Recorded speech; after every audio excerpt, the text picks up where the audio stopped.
The rain soaked through my jacket, chilling me to the bone as I stood on the steps of what was supposed to be our home. My hands were numb, teeth chattering, not just from the cold, but from the sting of betrayal. She had changed the locks. My wife, the woman I had trusted with my life. "I think you need a lesson," she had said earlier, her voice calm, almost clinical. There was no anger in her tone, no trace of emotion, just a detached satisfaction. I didn't argue. I didn't yell. I simply watched as she closed the windows and drew the curtains, sealing herself inside, leaving me outside like some intruder in my own life.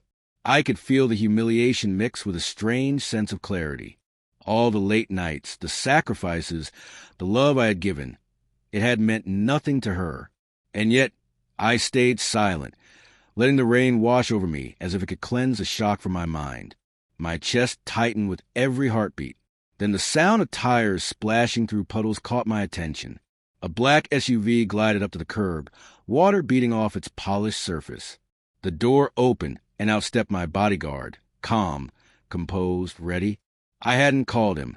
He just appeared as if summoned by some sixth sense. I smiled, a slow, dangerous curve of lips, as I climbed into the vehicle. The warmth of the car and the sense of control it represented seeped back into my body, replacing the icy fear with something sharper. Resolve. Inside, my guard handed me a towel without a word. I wrapped it around my shoulders, watching the city blur past in the rain-soaked lights.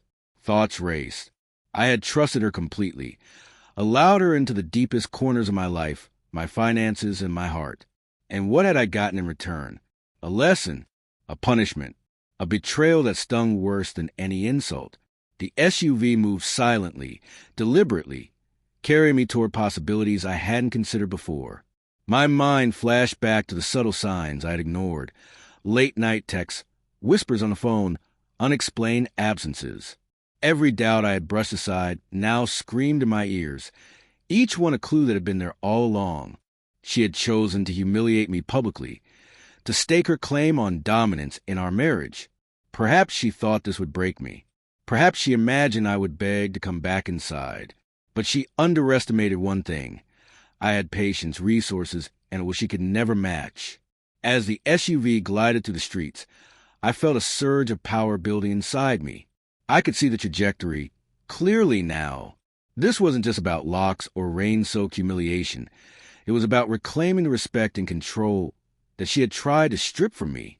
I would confront her on my terms, expose her betrayal, and ensure she understood the consequences of underestimating me. The first step was knowing the truth fully. She had a co-worker, someone I had trusted in her circle, who had been seen leaving her office late at night, lingering far too long. I had dismissed it as coincidence. Now, everything fit. The lesson she thought she was teaching me was just the opening act. The real game was hers, and she hadn't realized she was playing against someone prepared, someone who could strike without emotion, but with precision. By the time the SUV pulled into the underground garage of my penthouse, the rain had stopped. The city lights reflected off puddles like shattered glass, and I stepped out with a sense of clarity I hadn't felt in years. I wasn't angry anymore. Anger was for the weak. I felt sharp focus, a calm that came from knowing my next moves would be flawless. She expected me to panic, to plead, to beg for forgiveness.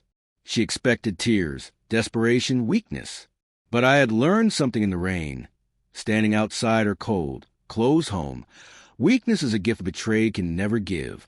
Strength, patience, and strategy, that was my weapon. Inside, I would find out everything. The alliances she had made, the lies she had told, the betrayal she had hidden. And then, with calculated precision, I would respond, not in anger, not in revenge for the sake of revenge, but to restore order, to show her that the husband she humiliated in the rain was far more powerful than she could ever imagine. The rain had passed, but a storm was coming, and this time it would be mine to control.